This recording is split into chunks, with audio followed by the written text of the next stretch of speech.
এই মানুষগুলো কি দেখে না আমি তাদের একটি ক্ষুদ্র শুক্র কীট থেকে পয়দা করেছি? অথচ সৃষ্টি হতে না হতেই ক্ষুদ্র কীটের সে মানুষটি আমার সৃষ্টির ব্যাপারে খোলাখুলি বিতণ্ডাকারী হয়ে পড়ল।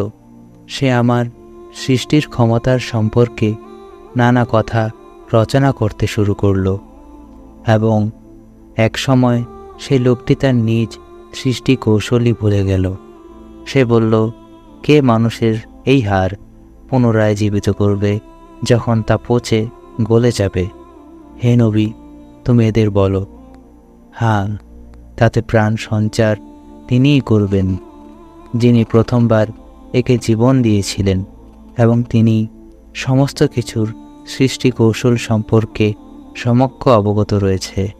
তিনি তোমাদের জন্য সবুজ সতেজ বৃক্ষ থেকে আগুন উৎপাদন প্রক্রিয়া সম্পন্ন করেছেন এবং তা দ্বারাই আজ তোমরা আগুন জ্বালাচ্ছ। যিনি নিজের ক্ষমতা বলে একবার আকাশমণ্ডল ও জমিন সৃষ্টি করেছেন, তিনি কি পুনরায় তাদেরই মতো কিছু সৃষ্টি করতে সক্ষম নন? হ্যাঁ, নিশ্চয়ই তিনি মহাস্রষ্টা ও সর্বজ্ঞ।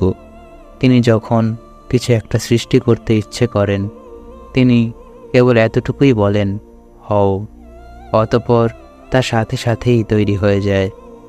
অতএব পবিত্র ও মহান সে আল্লাহ তাআলা, প্রত্যেক বিষয়ের ওপর সর্বভৌম ক্ষমতার একচ্ছত্র মালিক,